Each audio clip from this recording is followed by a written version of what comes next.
3 weeks had passed since that day in Professor Velox's classroom. The story of what happened had spread across the entire university. Then it spread to other universities. Then to news stations. Then to governments across the galaxy. Everyone was talking about humans. Jay sat alone in the university garden. It was a beautiful place with plants from 100 different worlds. Some plants glowed softly. Others made musical sounds when the wind touched them. It was supposed to be peaceful. But Jay did not feel peaceful. "May I sit with you?" Jay looked up. It was Mira, the alien with gray fur. She looked nervous. Her large ears were pressed back against her head. But she was there. She had come to talk to him. "Of course," Jay said. He moved to make a room on the bench. Myra sat down carefully. She kept a little distance between them. Jay noticed this but did not say anything. He understood. Everything had changed. "I have been thinking," Myra said slowly, "about what you and Hannah showed us. About humans. And what have you decided?" Jay asked. Myra was quiet for a moment. Her large eyes looked at the garden around them. "I decided that I was scared for the wrong reasons." Jay raised his eyebrows. "What do you mean?" "At first, I was scared because humans seemed dangerous," Myra said. "You hunt without stopping. You never give up. You remember everything. I thought this made you monsters." Jay nodded slowly. "Many aliens think this way about us." "Yes," Myra agreed. "But then I thought more carefully. About what you said about loyalty. About protecting friends. About never forgetting the people you care about." She turned to look at Jay directly. Her eyes were large and golden. "If a human decides you are their friend, they will never abandon you. They will protect you forever. They will remember you forever." Jay smiled gently. "That is true." "Then I am not scared anymore," Myra said. "I want to understand humans better. I want to be your friend." Jay felt something warm in his chest. After 3 weeks of other students avoiding him, this small act of kindness meant more than Mira could know. "I would like that," he said. They sat together in comfortable silence for a while. The wind made the musical plants sing softly. It was almost like being home. "Where's Hannah?"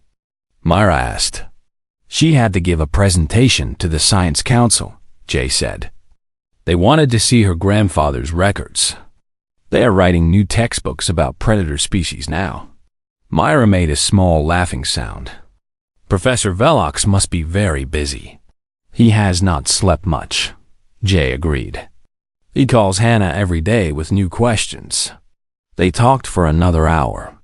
Mira asked questions about Earth, about human food, about human music, about human families. Jay answered everything honestly. He had nothing to hide. When the sun began to set, Myra stood up to leave. But before she went, she asked one more question. "Jay, there is something I do not understand. Your people are so strong, so determined. You could probably conquer the whole galaxy if you wanted to. Why do you not?" Jay looked up at the sky. The first stars were appearing. Somewhere out there was Earth, his home, his family, his grandmother Nari, who still went hunting in the mountains at 85 years old. "Because we learned something important," he said. "We learned that hunting is not the same as destroying. A good hunter respects what they hunt. They take only what they need. They leave enough for the future." He looked at Myra with serious eyes. "Humans do not want to conquer the galaxy. We want to be part of it. We want to run beside other species, not chase them." Myra tilted her head. "Run beside them?" Jay smiled. "On Earth, we have a saying. Life is not a hunt. It is a marathon. You do not win by running the fastest. You win by running the longest, by helping others along the way, by finishing together." Myra's ears rose up. She was not scared anymore. She was curious, interested, maybe even hopeful. "I think I like this saying," she said. After Mira left, Jay walked back to his dormitory. The hallways were quiet. Most students were having dinner. He turned a corner and found Hana waiting for him outside his door. "How was the Science Council?" he asked. "Intense," Hana said. She looked tired but satisfied. "They asked me questions for 6 hours. I think I answered most of them well." "Did you show them your grandmother's message?" Hana smiled and held up her datapad. "I saved it for the end." They were very impressed. The day after the classroom incident, Hana had received a video message from her grandmother, Nari on Earth. When she heard that her granddaughter had shared the family's hunting records with alien scientists, Nari had recorded her own thoughts. Hana played the video again. She had watched it many times, but it never got old. On the screen, an old woman appeared. She had white hair pulled back tight. Her face was covered in wrinkles from years of sun and wind. Her eyes were small but sharp as knives. She sat in front of a wooden wall covered with trophies. The same trophy room that Hana had shown the class. "So the aliens want to know about hunting," Nari said in her strong, clear voice. She spoke in Korean, and the translator changed it to Galactic Common. "They want to know why humans never stop. Why we chase. Why we remember." She leaned forward. Her eyes seemed to look through the screen, through space, through time. "Let me tell them something my mother told me." And her mother told her, going back 10,000 years. She paused. The trophy room behind her seemed to grow darker, more serious. "Nothing escapes a patient human," Nari said. "Nothing. Not the deer in the forest. Not the fish in the sea. Not the bird in the sky. If a human decides to catch something, they will catch it. Today, tomorrow, next year, next century. It does not matter. Time is on our side." She sat back. Her old hands rested on her knees. They were strong hands. Hands that had caught hundreds of animals. Hands that had never given up. "But there is another part to this wisdom," she continued. "Something that the young ones sometimes forget." Her eyes became gentle, warm, almost kind. "A patient human also knows when to stop. When the hunt is done. When the prey has become a friend. We know how to put down our weapons. We know how to sit beside those we once chased. We know how to share our fire and our food." She smiled. It changed her whole face. Made her look younger, happier. "Tell the aliens this," she said. "Humans are the best hunters in the universe. But we are also the best friends you will ever have. The same patience that makes us deadly makes us loyal. The same memory that makes us dangerous makes us faithful. The same determination that makes us frightening makes us trustworthy." She looked directly at the screen. At Hana, at Jay, at all the aliens who would watch this message. "Do not fear humans," Nari said. "Respect us. Understand us.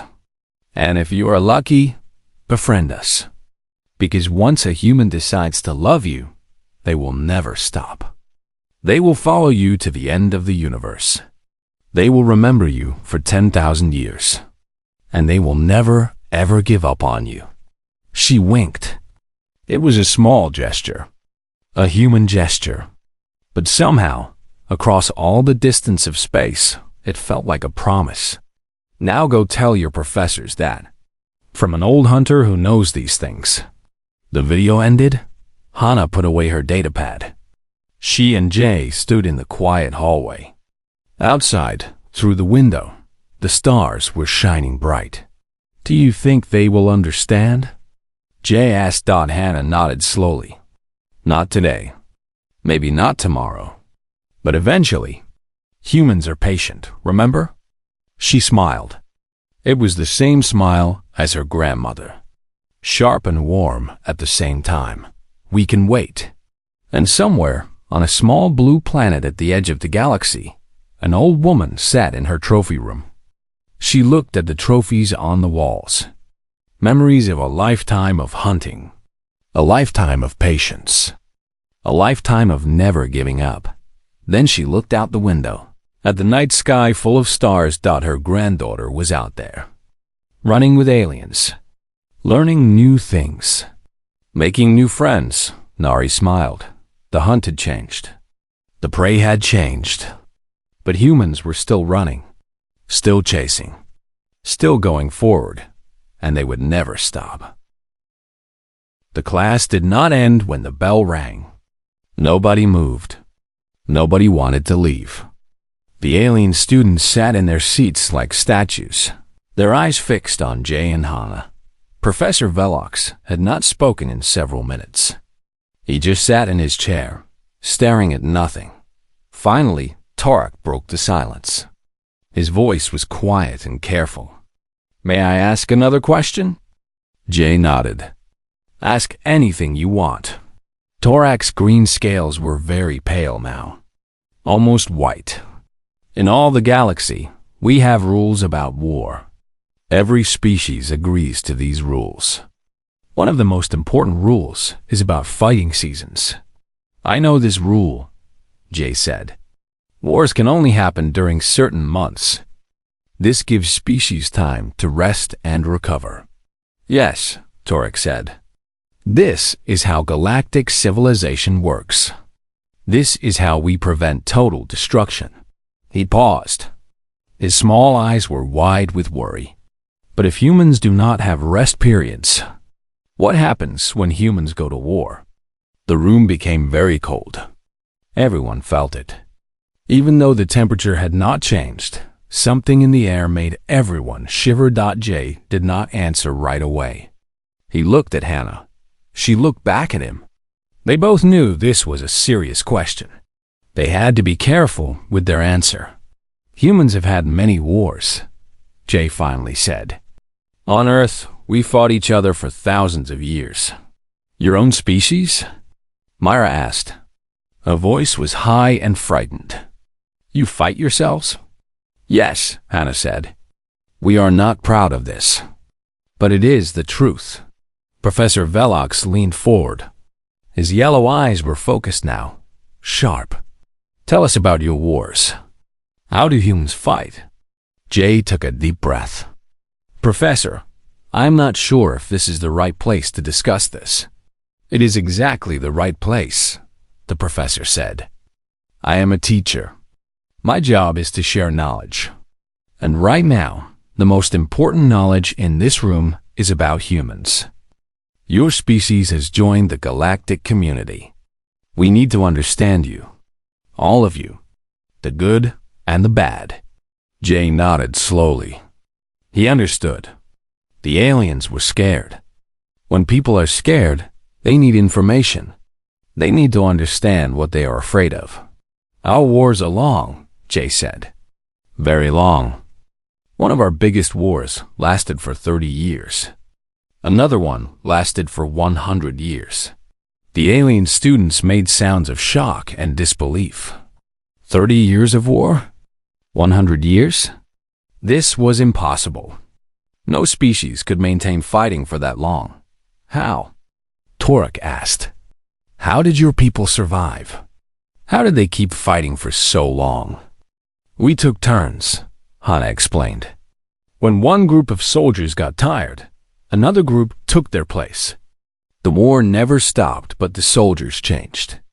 Fresh soldiers, fresh supplies, fresh determination. Professor Velox was writing notes on his datapad. His 4 hands moved quickly. This is like your persistence hunting, he said. You do not try to win quickly. You try to outlast your enemy. Yes, Jay said. That is exactly right. But this is terrible, Myra said. Her eyes were wet with tears. This means no one is ever safe. This means the fighting never ends. Hannah's face became soft. She felt sorry for Myra. The gray-furred alien was gentle and kind. The idea of endless war was probably the worst thing she could imagine. It is terrible, Hana agreed. Humans know this better than anyone. We have seen what our wars can do. We have learned from our mistakes. But have you stopped? Torek asked. Do humans still fight wars? Jay was quiet for a moment. Humans still fight, he admitted. But we are trying to be better. We are trying to find other ways to solve our problems. A new student spoke up. His name was Vel. He was from a planet that Jay had never heard of. His body was covered in hard plates like armor. He had been quiet the whole time, but now he stood up. I have a question about something else, Vel said. His voice was deep and hard. Something that scares me more than war. What is it? Jay asked. Vel pointed at the screen. The image of Hana's grandfather's trophy room was still showing. Your grandfather hunted for 77 years. He killed hundreds of animals. He walked for days to catch his prey. Yes, Hana said. But those animals were not intelligent, Vel continued. They could not think. They could not plan. They could not use tools. He paused. His armored body seemed to shake slightly. What happens when humans decide to hunt something that can think? The question hung in the air like a dark cloud. Every alien student turned to look at Jay and Hana. They wanted an answer. They needed an answer, but they were also afraid of what that answer might be. Jay's face became serious. This is a fair question, he said, and I will give you an honest answer. He walked to the center of the room. He looked at every alien student one by one. His dark eyes were calm, but there was something deep inside them. Something that had been passed down from generation to generation of hunters. Humans have hunted intelligent prey before, he said. Other humans. In our past, groups of humans would chase other groups. Sometimes for revenge. Sometimes for resources. Sometimes just because they were different. The room was completely silent. No one breathed. No one moved. And when humans hunt intelligent prey, Jay continued, we do not stop. We track them across continents. We follow them for years. We pass the hunt from father to son, grandfather to grandson. We write down their names. We remember their faces. And we keep coming. Hannah spoke up. There are stories from our history. Families that hunted other families for generations. Grudges that lasted for centuries. Centuries? Professor Velox whispered. You mean hundreds of years? Yes, Hannah said. The children never forgot what was done to their parents. The grandchildren never forgot what was done to their grandparents. The hunt continued. It always continued. Torak stood up suddenly. His chair fell over behind him. This is wrong, he said. His voice was loud and scared. This is not hunting. This is something else. This is obsession. This is madness. Jay shook his head. No, this is patience. This is memory. This is the human way. Vel sat down slowly. His armored plates made clicking sounds. So if a human decides to hunt you, he said quietly, there is no escape. Not in space. Not in time. They will follow you forever. Jay did not deny it. Humans are loyal, he said. We remember our friends. We help them whenever we can. We protect them with our lives. He paused. His voice became lower, darker. But we also remember our enemies. And we never forget what they did to us. Professor Velox stood up. He walked to the window of the classroom. Outside, the campus was peaceful. Students from many different planets walked together, studied together, laughed together. The galaxy had been at peace for thousands of years. I wonder, the professor said softly, if the Galactic Union made a mistake. A mistake? Hannah asked that the professor did not turn around. He kept looking out the window. We let humans join the galactic community because we thought you were like us. Young, weak, easy to control. He finally turned to face the class. His yellow eyes were filled with something new. Not fear exactly, but respect. Deep, careful respect. But you are not like us at all, he said. You are something we have never seen before. A species that never stops, never forgets, never gives up. Jay and Hana stood in the center of the room. The alien students looked at them with new eyes. They were not looking at simple exchange students anymore. They were looking at representatives of a species that could change everything. Is this why you came here? Myra asked softly. To show us what humans really are. Hannah shook her head. No, we came here to learn. Just like you. But now that you know the truth about us, Jay added, what will you do with this knowledge? Nobody answered. Nobody knew what to say. The future of the galaxy had just become much more uncertain. The fear in Professor Velox's eyes did not go away. If anything, it grew deeper as Hana showed more and more images from her grandfather's trophy room. The alien students had stopped taking notes. They just stared at the screen with open mouths. There are more than 400 trophies in this room, Hana said. She spoke calmly, like she was giving a normal school presentation. My grandfather caught all of them himself. Some with guns, some with bows, some with traps, and some, she paused, with his bare hands. Myra, the alien with gray fur, made a choking sound. Bare hands? You catch animals with your bare hands? Jay nodded. Not often, but yes. Sometimes humans choose to hunt without any tools at all. Just their bodies. Just their will. But why? Torek asked. His green scales had turned pale. Why would anyone do that? Jay thought about this question. It was hard to explain to species that had never felt what humans felt. Because we can, he finally said. Because something inside us wants to prove that we can. Professor Velox finally stood up from his chair. He moved slowly toward the screen like he was walking through water. His 4 hands reached out toward the images of the trophy room. These animals, he said softly. I recognize some of them from Earth biology files. This one here. He pointed at a large head with big antlers. This is a deer, yes? Yes, Hana said. An elk. My grandfather walked for 2 weeks to catch that one. It was in the mountains. The snow was very deep. Most people would have given up. But he did not give up, the professor said. It was not a question. No, Hana said. Humans do not give up. That is not in our nature. The professor turned to face the class. His yellow eyes moved from face to face, alien to alien. Then they stopped on Jay and Hana.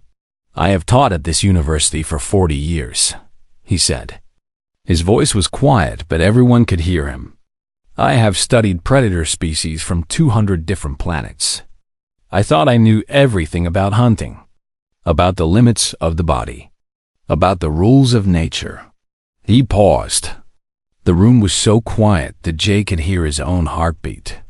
I was wrong, Professor Velox said. I was completely wrong. The alien students started to whisper among themselves. This was big. Professor Velox never admitted he was wrong. He was famous for being stubborn. He once argued with the dean for 3 hours about a small detail in a research paper. But now he was standing in front of his class, admitting that everything he had taught was incomplete. Torak raised his hand slowly. Professor, what does this mean? What does this mean for everything? The professor shook his head. I do not know yet. I need to think. I need to study. He looked at Hana. May I have copies of these records? Your grandfather's hunting logs? Hana nodded. Of course, Professor. I can send them to your university account. Thank you. The professor's voice was humble now. Very different from how he had sounded at the beginning of the class. Jay walked back to the screen. He had more to share. Professor, there is something else you should know about humans. Velox looked at him with tired eyes. There is more? Yes. Jay touched the screen and brought up a new image. It was a map of Earth. Small dots covered every part of it. Every continent, every island, every climate zone. What are these dots? Myra asked. Humans, Jay said simply. We live everywhere on our planet. Hot deserts, frozen icelands, wet jungles, high mountains, deep valleys. There is no place on Earth where humans cannot survive. The professor leaned closer to the map. Every environment? How is this possible? Because we adapt, Jay said. Not our bodies. Our bodies stay the same. But our minds, our tools, our methods, we change them to fit wherever we are. Hannah added more images. Humans in thick fur coats walking through snow. Humans in light cloth walking through sand. Humans in boats on the ocean. Humans climbing rocks with ropes. We do not wait for our bodies to evolve, she said. We do not need millions of years to change. We just think of new ways to survive. And then we do them. Professor Velox sat down again. He seemed very tired. Your species is only 100,000 years old, he said. That is very young. Most intelligent species take millions of years to develop space travel. We know, Jay said. We are young and we are fast. That is what makes some species nervous about us. Torok spoke up again. Is that why the Galactic Union was slow to let Earth join? Because they were afraid of humans? Nobody answered. But everyone knew the answer was yes. Hannah changed the image again. Now the screen showed a video. It was old footage from Earth. It showed men running across a dry, brown land. They were chasing an animal that looked like a large deer with twisted horns. This is from a place called Africa, Hannah explained. This is where humans first lived. These men are hunting in the traditional way, the way our ancestors hunted for millions of years. The class watched in silence. The men ran slowly but steadily. The animal ran fast and got far away. The men kept going. The animal stopped to rest. The men got closer. The animal ran again. This pattern repeated again and again. How long does this go on? Myra asked. Her voice was shaking. This hunt took 8 hours, Hannah said. But some hunts take much longer. Days, even weeks. The video continued. The sun moved across the sky. The animal was getting slower. Its legs were shaking. Its mouth was open, trying to get air. But the men kept coming, always walking, never stopping. Why does it not fight? Torok asked. Why does the animal not turn and attack? Because it is too tired, Jay said. By the end of the chase, the prey has no energy left. Its muscles have failed. Its heart is giving up. It cannot fight. It can barely stand. The video showed the final moment. The animal fell to its knees. It could not get up. The men walked up to it calmly. One of them touched its neck gently. Then, quickly and cleanly, they ended its life. They touch it, Myra whispered. They touch it before they kill it. Hannah nodded. Yes, this is tradition. The hunter thanks the animal for its life, for the food it will provide. Professor Velox was staring at the screen with empty eyes. They walk up to their prey, he said slowly. They just walk up to it. No chase at the end. No struggle. The prey simply gives up. Yes, Jay said. The prey gives up because it knows it cannot win. It knows that no matter how many times it runs, the human will follow. The human will always follow. The professor looked at Jay with new understanding. This is why you do not need rest seasons, he said. You do not exhaust yourselves in short, violent hunts. You pace yourselves. You save your energy, and you let time defeat your prey. Jay nodded. You understand now. I understand, the professor said. But I wish I did not. The class was supposed to end soon, but nobody moved. The alien students were still processing what they had learned. Their whole understanding of predators had changed in 1 hour. Myra raised her hand slowly. May I ask the humans a question? Of course, Hannah said. Myra's large ears were pressed flat against her head. Her fur was standing up. Do you ever feel tired? Do you ever want to stop? Jay and Hannah looked at each other. They had never really thought about this question before. The answer was so obvious to them. Sometimes, Jay admitted. Sometimes our bodies hurt. Sometimes we want to rest. But do you stop? Mira asked. Jay smiled. It was a gentle smile, but there was something hard behind it. Something ancient. Something that had been built into his species over millions of years of survival. No, he said. We do not stop. We never stop. That is what it means to be human. The room was silent. Every alien student was looking at the two humans in the center of the room. They were not looking at students anymore. They were looking at something else. Something that had just shown them how different humans really were. Something that scared them. The silence in the classroom was heavy. It pressed down on everyone like a thick blanket. The alien students looked at Jay with confusion and doubt. Professor Velox stood very still in the center of the room. His forearms hung at his sides. Prove it, the professor finally said. His voice was cold. You make a big claim, human. Now you must show evidence. Jay nodded. He did not seem worried at all. He reached into his bag and took out his personal datapad. It was old and worn. He had brought it from Earth. Hannah, he said, do you still have those files from your grandfather? Hannah nodded. She touched her own datapad and her fingers moved quickly across the screen. I have them. I always keep them with me. The other students started to whisper again. The alien named Torak, the one with green scales, leaned forward. His small eyes were full of curiosity. Next to him sat a being called Myra. She had soft gray fur and large round ears. She was also watching the humans carefully. What files? Myra asked. Her voice was gentle and quiet. What are you going to show us? Hannah looked up at her. My grandfather was a hunter, she said simply. He hunted his whole life. I have records of everything he caught. Professor Velox made a snorting sound. One individual means nothing, he said. Perhaps your grandfather was sick in the head. Perhaps he had a mental problem that made him unable to rest. Jay shook his head slowly.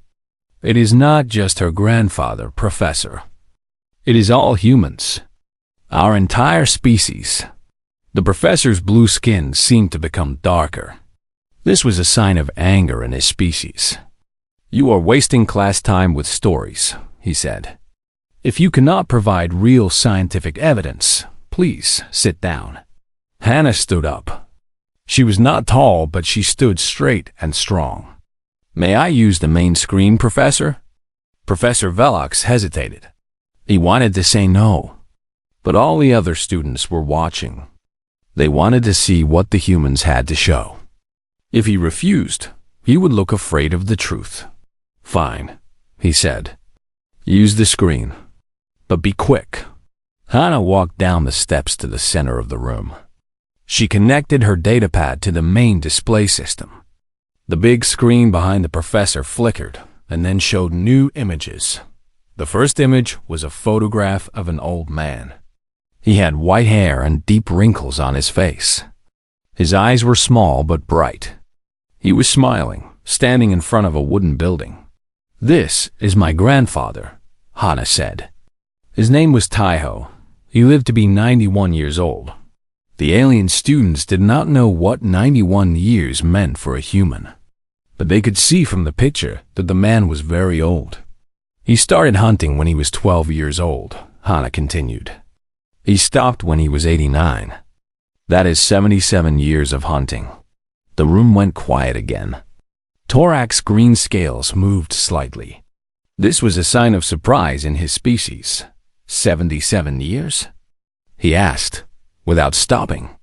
Hannah nodded. Without stopping. He hunted every single year. In spring, summer, fall, and winter. Professor Velox shook his head. Impossible. The body cannot survive that much stress.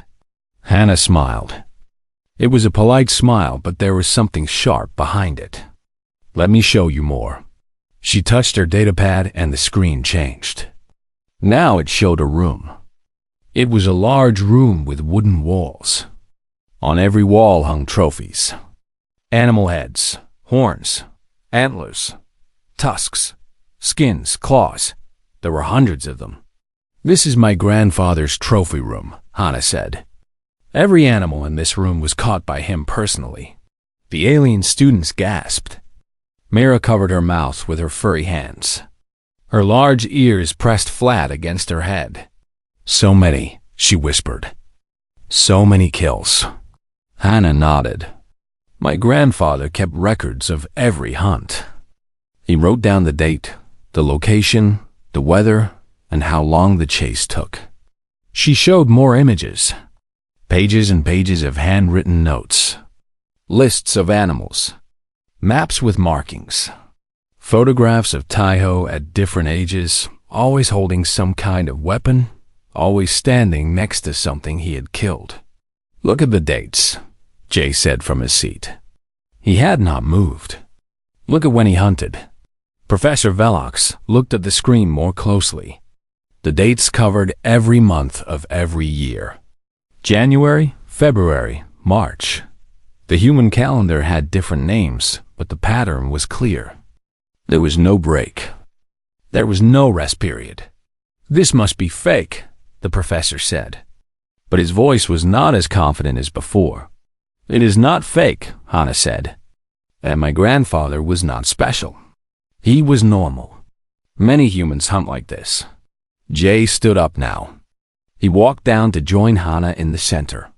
The alien students watched them like they were watching dangerous animals. Let me explain something about humans, Jay said.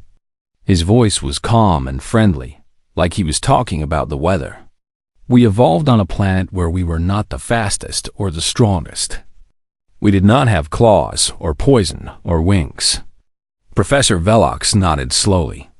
Yes, I have read about Earth. Your species is physically weak compared to many predators.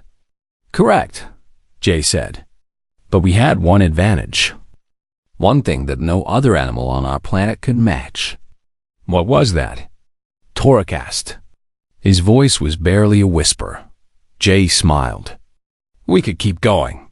When other animals got tired and stopped, we kept walking. When they needed to rest, we followed them. We did not need to catch them right away. We could wait. We could chase them for hours, days, weeks if necessary. Hannah took over. Our bodies are designed for this. We sweat, which keeps us cool. Most animals cannot sweat like humans. They have to stop and pant. They have to find shade. They have to rest. But humans do not stop, Jay added. We walk and walk and walk. The animal runs away.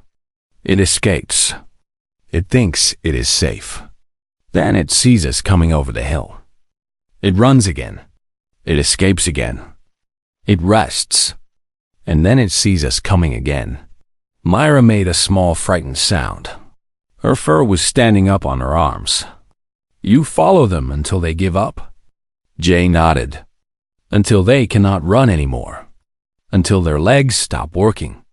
Until their heart gives out. Then we catch them. The classroom was very quiet.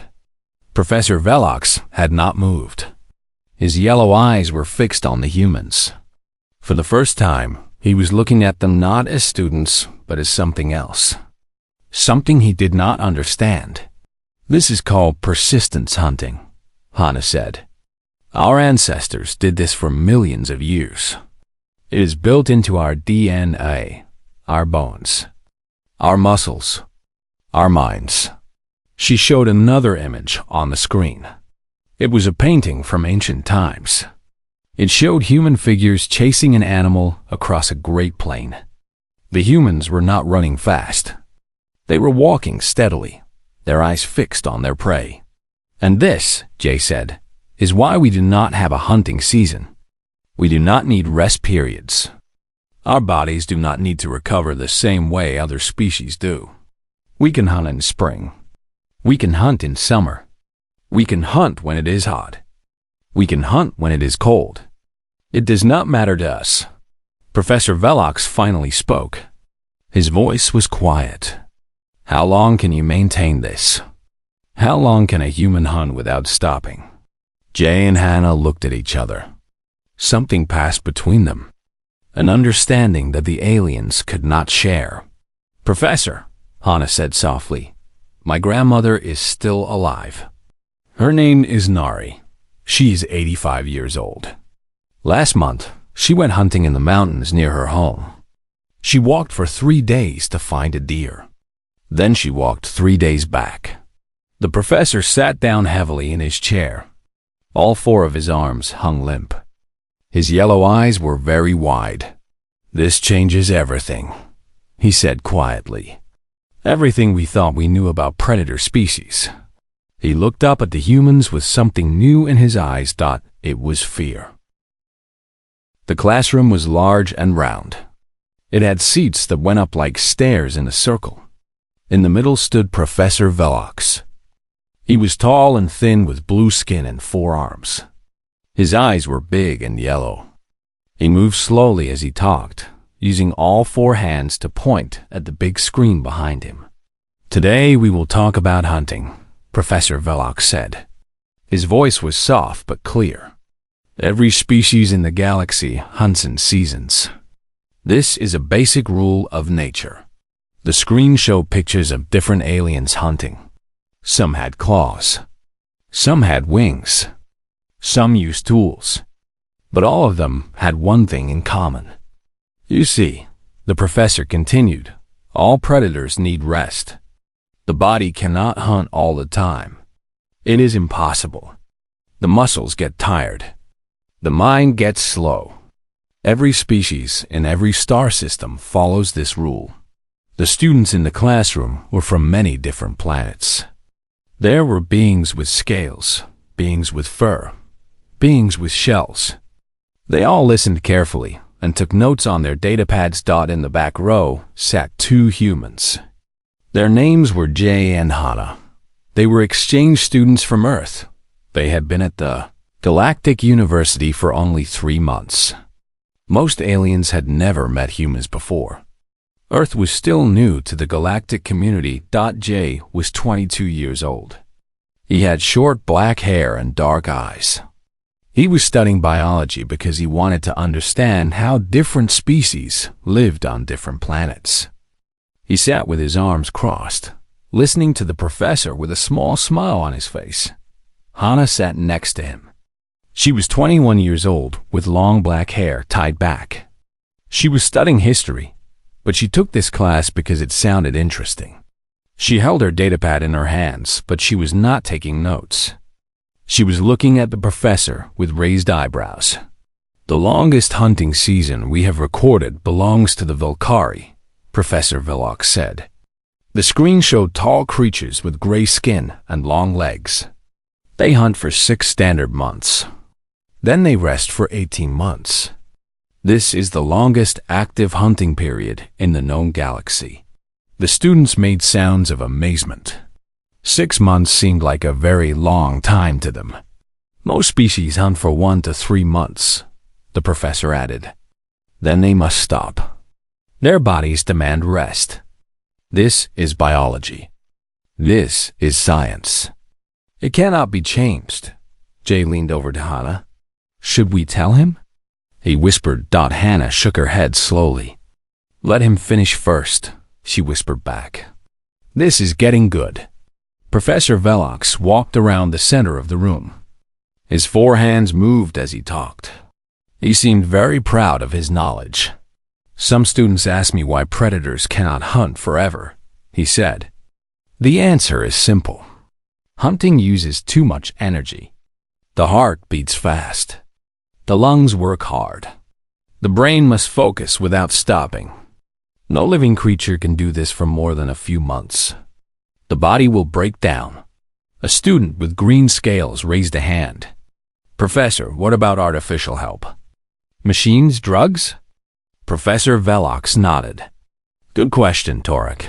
Yes, some species use technology to extend their hunting time. But even with help, the limit is about 8 months. After that, the mind starts to fail. The hunter becomes confused. They make mistakes. They become the hunted instead. The class wrote this down. It made sense to them. Of course, there were limits. Everything had limits. This is why, the professor said, his voice becoming serious, we can predict the behavior of any predator species. We know when they will hunt. We know when they will rest. This knowledge helps us keep peace in the galaxy. We can plan around hunting seasons. Hannah looked at Jay again. He was still smiling. She knew that smile. It was the smile he made when he knew something others did not. Professor Velox touched a button and new images appeared on the screen. They showed calendars and charts. Every species in the Galactic Union has registered their hunting seasons, he explained. The Volcari hunt in their summer. The Threx hunt in their winter. The Malak hunt during their mating period. All of this information is in our database. He paused and looked at the class. This is why no species can surprise us with war. We know when they are dangerous. We know when they are tired. This is the key to galactic peace. A student with large ears spoke up. Professor, are there any exceptions? Any species that does not follow this rule? Professor Velox made a sound like a laugh. No, young one. There are no exceptions. Biology is biology. Physics is physics. No creature in this galaxy can hunt all year round. It is simply not possible. Jay raised his hand slowly. The professor looked surprised. The human students rarely spoke in class. They were quiet and polite. They always sat in the back and watched. Yes, Human Jay? Professor Velox said. Do you have a question? Jay lowered his hand. He spoke in a calm voice. Professor, what about humans? The room became quiet. The other students turned to look at Jay. They were curious. Humans were still mysterious to most of them. Professor Velox blinked his big yellow eyes. What about humans? You said no species hunts year-round, Jay said. But you did not mention humans in your lecture. The professor waved one of his hands. Humans are new to the galactic community. We have not fully studied your species yet, but I ensure you follow the same rules. All carbon-based life forms do. Hannah could not stay quiet anymore. She leaned forward in her seat. Professor, with respect, you might want to study us more carefully. The professor's yellow eyes narrowed. He did not like being corrected by students, especially not by young species from small planets. Are you saying humans are different? He asked. His voice was not friendly anymore. Jay nodded. Yes, Professor. Very different. The other students started to whisper. What were the humans talking about? How could they be different? The professor had just explained that all species were the same. Professor Velox stood up straight.